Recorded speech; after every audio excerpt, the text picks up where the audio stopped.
किसान, बदलते भारत की शान।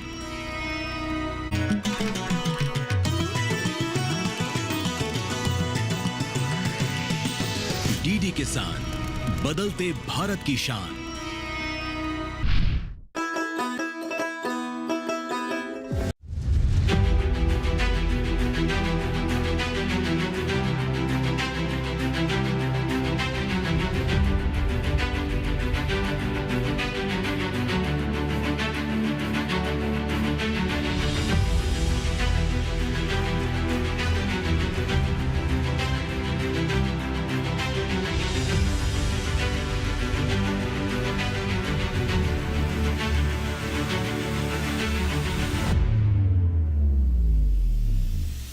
ये सर्वविदित है कि गांव किसान के कल्याण के बिना विकसित राष्ट्र की कल्पना नहीं की जा सकती। यही वजह है प्रधानमंत्री नरेंद्र मोदी के नेतृत्व वाली सरकार ने ग्रामीण भारत के विकास को अपनी प्रमुख प्राथमिकताओं में रखा है, जहां शिक्षा, स्वास्थ्य, सड़क जैसी तमाम सुविधाएं देश के कोने-कोने तक पहुंचाकर बुनियादी ढांचे को विकसित किया जा रहा है। वहीं सरकार ने पिछले एक दशक से किसान कल्याण के लिए अनेकों फैसले लिए ताकि हमारे किसान समृद्ध और सशक्त हो सके। तो सरकार के तमाम प्रयासों के बीच खेती में कितनी हुई प्रगति, क्या किसानों ने की उन्नति, सरकार की नीतियों को लेकर क्या कहते हैं अन्नदाता, कृषि क्षेत्र में हो रहे बदलावों को दिखाने के मकसद से किसान यात्रा का कारवां आज आ पहुंचा है उत्तर प्रदेश की राजधानी लखनऊ से करीब 27 किलोमीटर दूर बाराबंकी। हिंदुस्तान की खूबसूरती गांव से बनती है और गांव अन्नदाताओं से। जी हाँ, नमस्कार, बहुत स्वागत। डीडी किसान देख रहे हैं, मैं हूँ आपके साथ राधिका चौधरी।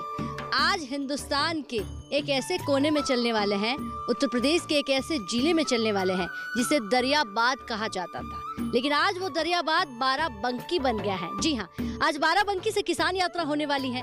आज किसानों के, अन्नदाताओं के घर चलेंगे, खेतों में चलेंगे और वो बात जो सरकारें कहती हैं कि हमने हर घर, हर किसान तक तमाम योजनाएं पहुंचाई हैं। जानते हैं कितनी सच्चाई है इन बातों में। चलिए यहीं से गांव-गांव की कहानी बुनने के लिए आज हमारा जिला होगा बाराबंकी। जनपद बाराबंकी से करीब 36 किलोमीटर की दूरी तय करने के बाद हम आ पहुंचे हैं तेजवापुर गांव। दोपहर ढल चुकी है तो गांव के बाजार सज चुके हैं।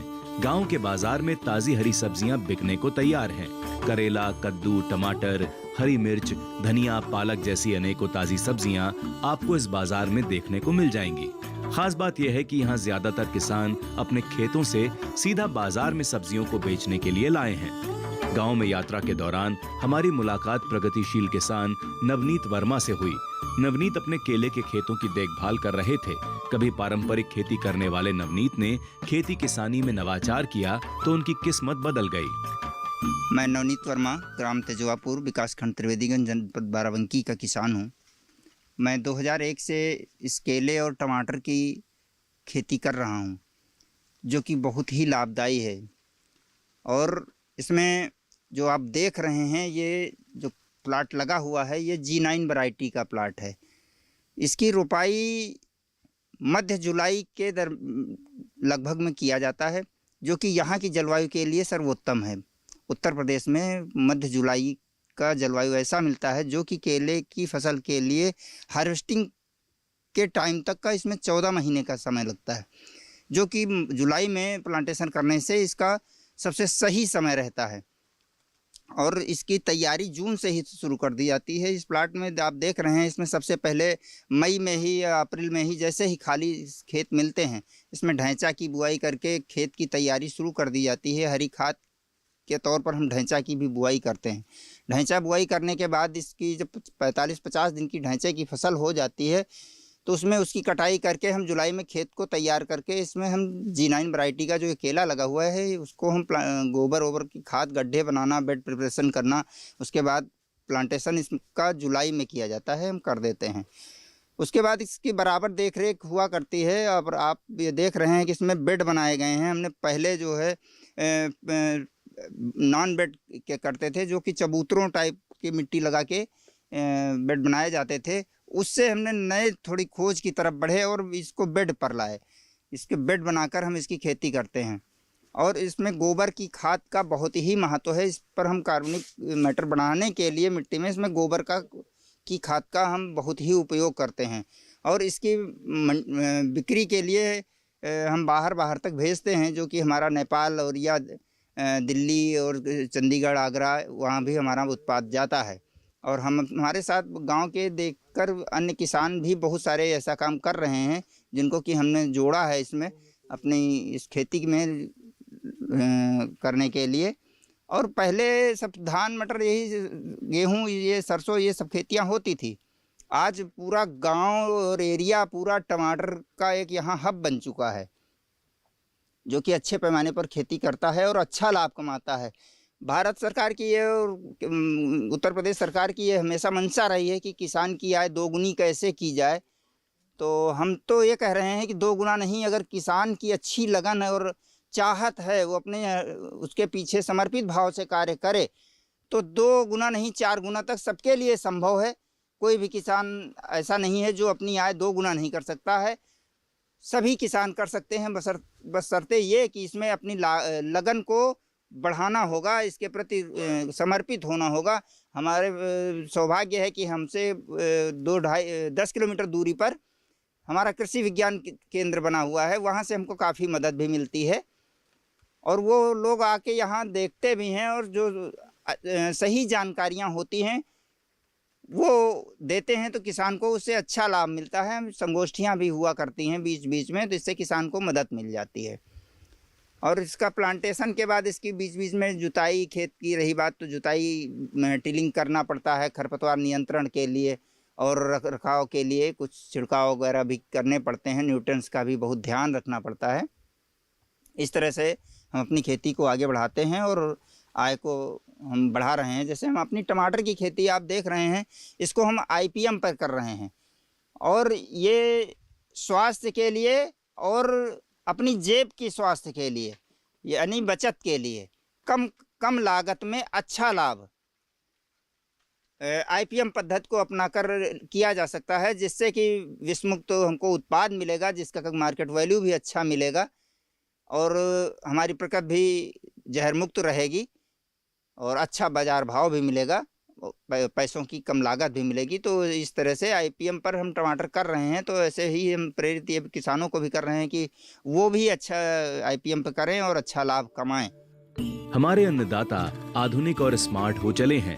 केले के साथ नवनीत अपनी टमाटर की खेती भी वैज्ञानिक विधि से करते हैं। अच्छी पैदावार के लिए वो टमाटर की खेती में एकीकृत कीट प्रबंधन यानी IPM पद्धति का इस्तेमाल करते हैं, जिससे कीटों और बीमारियों का नियंत्रण होने, पर्याप्त पोषण मिलने से पैदावार अच्छी हो जाती है। कि खेती किसानी एक घाटे का सौदा है, लेकिन मैं इस मिथक को नहीं मानता, क्योंकि हमने जो करके देखा है, अपनी आमदनी को 2 नहीं 4 गुना तक बढ़ाया है और इसमें सरकार का भी काफ़ी महत्व है, क्योंकि सुरक्षा की दृष्टि से भी, ट्रांसपोर्टिंग की दृष्टि से भी, रोड की दृष्टि से भी, हर तरह से खेती में हमको सहयोग मिला है सरकार का। जैसे अब सिंचाई के लिए हमको भारत सरकार से बिजली हमको फ्री मिल रही है, सिंचाई के लिए बिल हमारा फ्री हो गया, हमको अब सिंचाई का कोई पैसा नहीं देना होता, अपना पंप है तो हम फ्री में अपनी सिंचाई करते हैं। और किसान सम्मान निधि भी हमको मिल रही है, उससे भी हमारा अपना कुछ पैसा निकलता है, जो कि अपनी खेती किसानी करने में हमको इस पैसे से हमको मदद मिल जाती है। गांव में ही हमारी मुलाकात एक अन्य किसान संत लाल से हुई, जिन्होंने साल 2007 में प्रगतिशील किसान नवनीत वर्मा से प्रभावित होकर अपनी खेती में नवाचार किया और केले टमाटर की खेती में किस्मत आजमाई। इस नवाचार से संत लाल की जिंदगी बदल गई। आज वो अपने खेत खलिहान से लाखों कमा रहे हैं। हमारा नाम संत लाल वर्मा है, गांव तेजवापुर का निवासी हूँ और ये मतलब हमारा जिला बाराबंकी है। हम केला टमाटर की खेती सन 7 से करते हैं। पहले नवीन 2025-35 से शुरुआत किए हैं। उसमें हमको अच्छा प्रॉफिट हुआ। दिन को दिन जो है मतलब बेसार की मतलब क्वालिटी बढ़ती गई। उनको हमारे नवनीत भाई ने लाते गए, हमको सिखाते गए। हम बराबर उन्हीं के माध्यम से इस खेती को करते रहे और इस खेती में जो है बहुत सारे लाभ हैं। 1 बीघे में कितना पैसा छूट जाए टमाटर में, ये कोई लिमिट नहीं है। 5 लाख, 6 लाख, 7 लाख और रही बात मार्केटिंग की, तो मार्केटिंग हमारे यहाँ नवनीत भाई कलकत्ता भेजते हैं, बुटवल नेपाल भेज देते हैं, दिल्ली भेज देते हैं। ये मतलब इसी प्रकार से ये जो है मतलब माल के एक्सपोर्ट करते हैं। नर्सरी वर्सरी जो करवाना होता है नवनीत भाई जी, ये जो हमारे यहाँ जो ये प्रगतिशील किसान नवनीत वर्मा हैं, इन्हीं के संपर्क में हम लोग नर्सरी डालते हैं। इन्हीं की पूरी सलाह किसमें क्या करना है, कैसे नहीं करना है। बाकी कृषि विज्ञान केंद्र से थोड़ी बहुत सहायता मिल जाती है। हमारे गांव में काफ़ी बदलाव हो चुका है साथ से, जब से ये केला टमाटर आया है। ये जो है ये आप मान के चलिए कि अरे हम कई गुना कहें, 3 गुना कहें तो कम है, 5 गुना कहें तो कम है जो बदलाव आया है गाँव के अंदर। आधुनिक सुविधाओं में जैसे हमारे राज्य सरकार का बिजली जो है फ्री दे रहे हैं हम लोगों को, सिंचाई माफ़ है हम लोगों की, तो और सारी सुविधाएँ हैं, किसान निधि मिल रही है हम लोगों को। बस यही सारी सुविधाएं हमको मिल रही हैं। समय समय पर दवाइयाँ भी जो सब्सिडी वाली आ जाती हैं, यही सब मिल रही है मतलब राज्य सरकार की ओर से। और कृषि विज्ञान केंद्र से जो है पूरी मदद मिल रही है, पूरा सहयोग, साइंटिस्ट डॉक्टर लोगों का सहयोग हम लोगों के ऊपर कृपा बनी रहती है। सुरक्षा के ऊपर बहुत ही अच्छा है। यहाँ पर कोई लूट घसोट किसी भी प्रकार का कोई बेईमानी आजारी यहाँ पर नहीं है। पूरे यूपी के अंदर आप कहीं भी चले जाओ। हमारी टीम जनपद के एक और गांव पहुंची, नाम है दौलतपुर। यहां हमारी मुलाकात एक ऐसे सफल किसान से हुई जिनके कृषि इनोवेशन ने न उन्हें सिर्फ मालामाल बनाया बल्कि कृषि क्षेत्र में एक नई पहचान दी। हम बात कर रहे हैं सफल किसान अमरेंद्र प्रताप सिंह की। नमस्कार, मैं अमरेंद्र प्रताप सिंह, इनोवेटिव फार्मर, दौलतपुर, जनपद बाराबंकी से हूँ। मेरे द्वारा पिछले 13-14 वर्षों से विभिन्न प्रकार की फल व सब्जियों की खेती की जा रही। इससे पहले हमारे जो पिताजी थे और बड़े भाई लोग खेती करते थे, जो पारंपरिक रूप से धान, गेहूं और गन्ने की ही खेती होती थी। उसके बाद में जब हम पढ़ाई पूरी करके लखनऊ से यहाँ आए तो हमारे सारे घर वालों ने हमसे ये कहा कि ये खेती के चक्कर में मत पड़िए, लेकिन हमने कहा कि नहीं, हम अगर बार बार हमारे परिजन खेती कर रहे हैं और उसमें मुनाफा उनको नहीं हो रहा है तो क्यों ना हम लोग इसमें पैटर्न बदल करके कुछ नए तरीके से कुछ अच्छा करें ताकि अच्छे रिजल्ट आएँ। फिर उसके बाद में हमने सबसे पहले 1 एकड़ केले से शुरू किया, 1 एकड़ केला लगाया। उसके बाद में दूसरे साल फिर तरबूज खरबूजा शुरू किया। हमारे यहाँ तरबूज खरबूजे की खेती पहले ट्रेडिशनल तरीके से होती थी, नदी के किनारों में लोग ऐसे बीज डाल देते थे और फिर वो बारिश और नदी के पानी से सिंचाई करके तैयार करते थे। हम लोगों ने नान्यू इंडिया के साथ जुड़ करके फिर उसको मल्चिंग के साथ, ड्रिप के साथ और आधुनिक तकनीक से करना शुरू किया। पिछले 10-12 सालों में करीब करीब 3000 किसान हमसे जुड़ करके अभी तरबूज खरबूजा और विभिन्न प्रजातियों की खेती कर रहे हैं। जब हम लोगों ने शुरुआत किया था उसके बाद में साल 2 साल के बाद फिर ये हुआ कि जैसे केला और तरबूज खरबूजा हम कर रहे हैं, तो फिर मैंने कहा कि क्यों ना कुछ और चीज़ों को हम, कुछ नई सब्जियां, कुछ नए फलों के बारे में सर्च करें और उनको थोड़ा सा तरीका बदल करके और कुछ करना शुरू करें।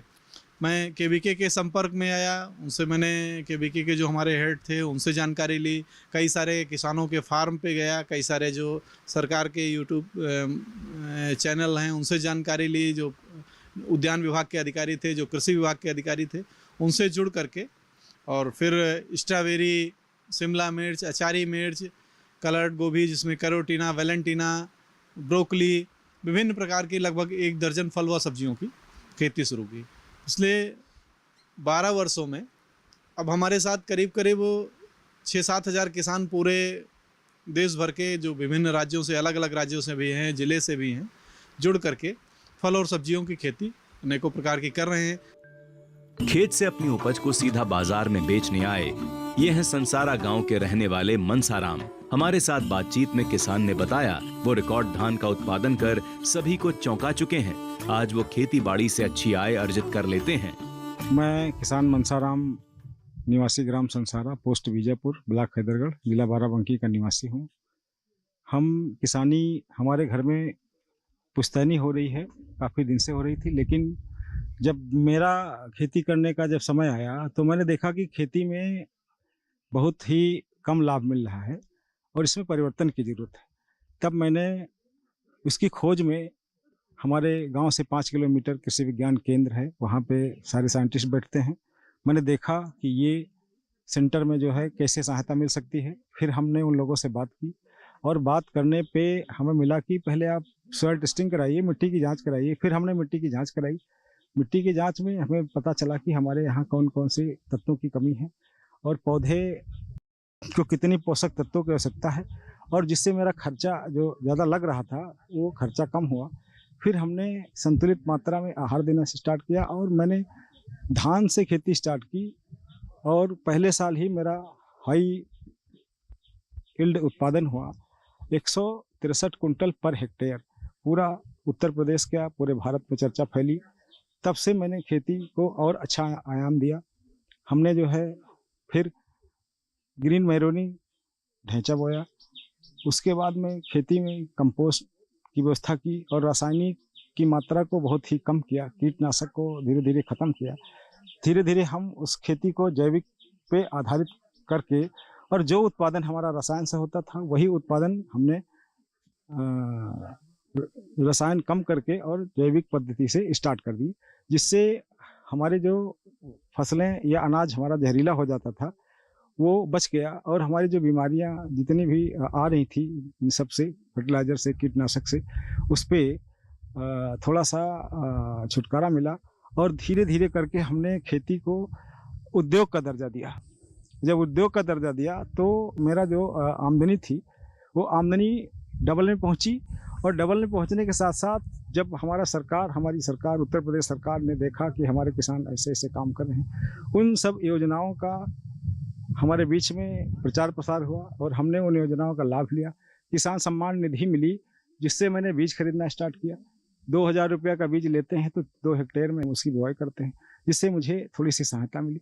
उसके बाद फसल बीमा, जैसे प्राकृतिक आपदा या जो है दैवीय आपदा हो जाती है तो हमारी फसल खराब हो जाती है, क्योंकि खेती जो हमारी होती है वो खुले मैदान में होती है। कोई उसमें जो है फैक्ट्री की तरह नहीं होती है, पूरी मौसम पे आधारित है। और मौसम खराब होने से फसलें भी खराब होती है, जिससे भारत सरकार ने फसल बीमा योजना चलाई और हम लोगों ने अपनी फसल का बीमा कराया। अगर हमारी मौसम खराब होने से फसल खराब हो जाती तो हमारी जो लागत है वो है सब बीमा के माध्यम से वापस हो जाती, जिससे हमें परेशान होना नहीं पड़ता है और ना ही हम मायूस होते हैं कि खेती करने से हमारा नुकसान हो गया। मिट्टी को उपजाऊ बनाने के लिए किन किन बातों का ध्यान रखना जरूरी होता है, किस सीजन में कौन सी फसल उनके लिए ज्यादा उपयुक्त हो सकती है।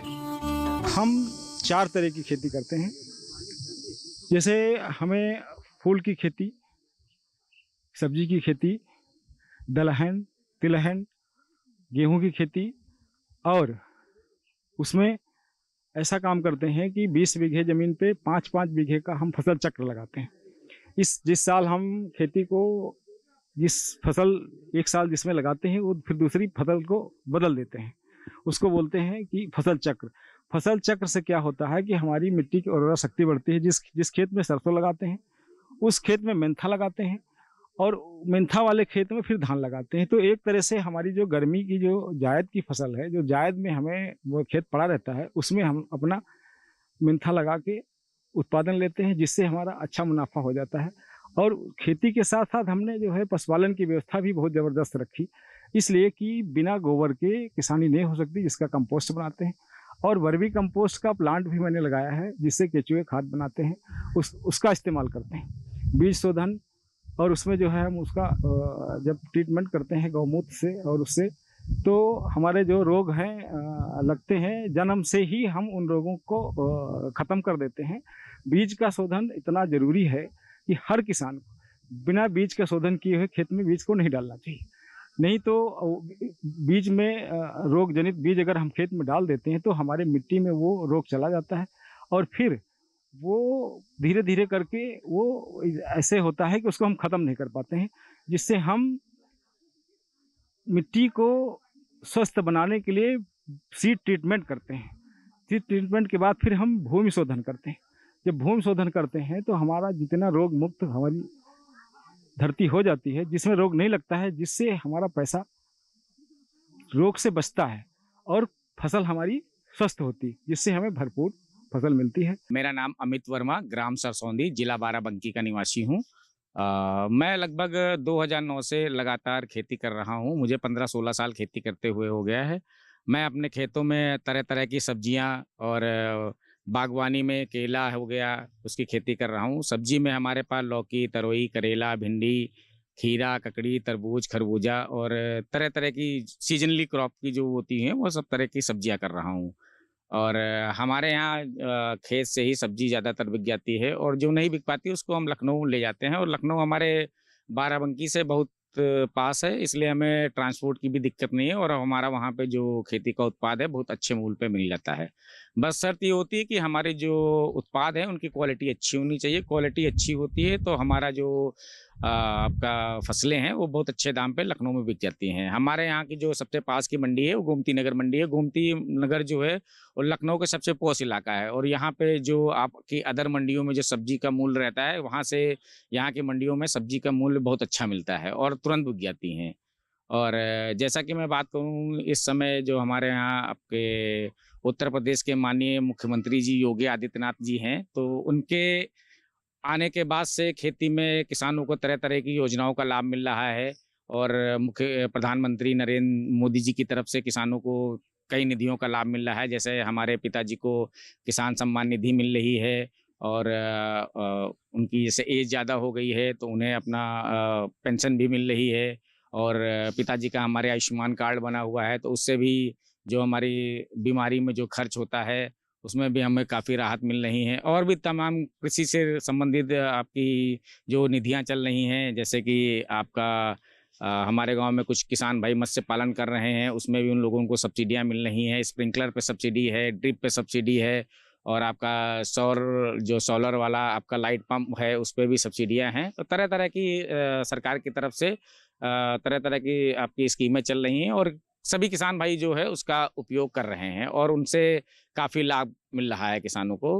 और यही है कि आज के समय में जो जागरूक किसान है और जागरूक होने के बाद में जो जो निधियां आ रही हैं उसकी लोगों को जानकारियां सरकार द्वारा प्रोवाइड कराई जा रही हैं और किसान स्वयं भी जिसको अपना जानकारी लेना है मोबाइल के माध्यम से या अपना कृषि विभाग केंद्र है या आपका उद्यान विभाग केंद्र है या आपका कृषि विज्ञान केंद्र है, वहाँ जा जाके कृषि के जो वहाँ के अधिकारी हैं जो कृषि वैज्ञानिक है उनसे अपना मिल के डिस्कशन करके कि भाई हमारे समय में कौन सी क्रॉप लगाएं या उनके रोग जो हैं उनकी बीमारियां हैं उनके निदान के लिए वहाँ से हम लोग को गाइडेंस किया जाता है कि इसमें इन दवाओं को प्रयोग करें या इस विधि से बुआई करें और तरह तरह की खेती से संबंधित जानकारी वहाँ से हम लोग को मिलती हैं।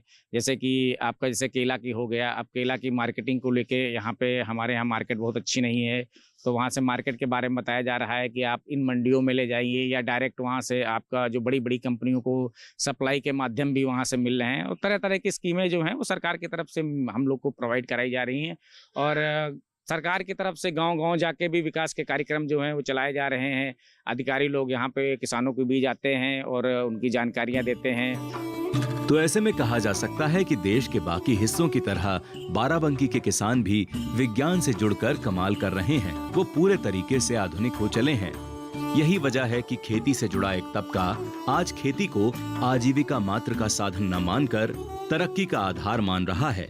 खेती में आए बदलावों को देखकर कहा जा सकता है कि खेती घाटे का सौदा नहीं बल्कि तरक्की की इबारत है। हमारी आज की किसान यात्रा को हम यहीं विराम देते हैं। अगली कड़ी में फिर किसी नई जगह नई जानकारी के साथ आपको अवगत कराएंगे। तब तक बने रहिए हमारे यानी दूरदर्शन किसान के साथ। नमस्कार।